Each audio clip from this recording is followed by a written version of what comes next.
کیونکہ انسان کے دو دشمن ہیں، یاد رکھنا، ایک دشمن باہر کا ہے اور ایک دشمن اندر کا ہے۔ شیطان باہر کا دشمن ہے اور جو انسان کا اندر کا دشمن ہے وہ نفس ہے۔ دو دشمن ہیں نا انسان کے، ایک اندر بیٹھا ہوا ہے۔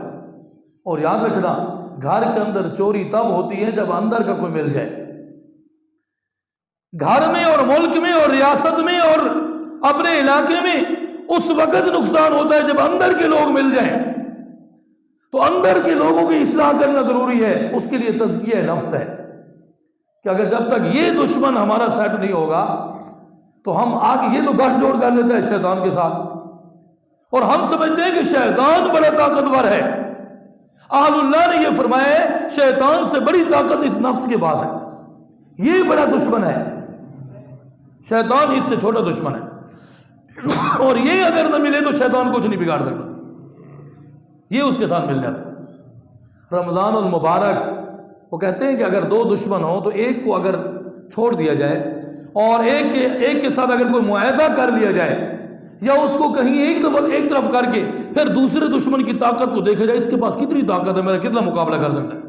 اللہ تعالیٰ نے رمضان المبارک کو ہمیں ایسے موقع پر، ایسے موقع کے لیے میسر فرمایا ہے کہ شیطان کو باندھ دیا جاتا ہے، ایک دشمن باندھ دیا گیا ہے۔ اب فرمایا کہ اب دیکھو تمہارا اندر کا دشمن کتنا دشمن ہے، تمہارا کتنی وہ طاقت رکھتا ہے، تمہیں روزے رکھنے دیتا ہے، تمہیں تراویح پڑھنے دیتا ہے، تمہیں عبادت کرنے دیتا ہے، اگر نہیں کرنے دو پھر اس کا کیا قصور ہے جس کو شیطان کو روزانہ گالیاں دیتے ہو؟ بڑا دشمن تو یہ بیٹھا ہوا۔ اس کی اصلاح انتہائی ضروری ہے، اس لیے ہمیں چاہیے کہ استغفار کی کثرت کریں۔ استغفار کی کثرت اللہ کی رحمتوں کے قریب کر دیتی ہے۔ پھر جب کثرت استغفار ہو جاتی ہے تو پھر انسان اللہ کی رحمت کے قریب ہوتا ہے، تو پھر نفس کی اصلاح شروع ہو جاتی ہے۔ حقیقی نفس کی اصلاح اللہ والوں کے پاس ہے، اللہ والے اس کے معالج ہیں۔ جس طرح جسمانی امراض کے معالج ڈاکٹرز اور حکماء ہیں، تو روحانی امراض کے جو معالج ہیں وہ اہل اللہ ہیں۔ اہل اللہ کے ساتھ تعلق کو جوڑنا ضروری ہے تاکہ ہمارا اصلاح نفس ہو جائے۔ تو اصلاح نفس ہو جائے تو شیطان پھر کچھ نہیں بگاڑ سکتا۔ اس لیے ہمیں کوشش کرنی چاہیے۔ رمضان المبارک ہمیں خاص طور پر اصلاح نفس کے لیے دیا گیا ہے، اور فرمایا گیا کہ ہم نے روزے تمہیں اس وجہ سے دیے ہیں لعلکم تتقون، تاکہ تم تقوی والے بن جاؤ۔ تقوی والا اصلاح نفس والا ہوتا ہے، تزکیہ نفس والا ہوتا ہے۔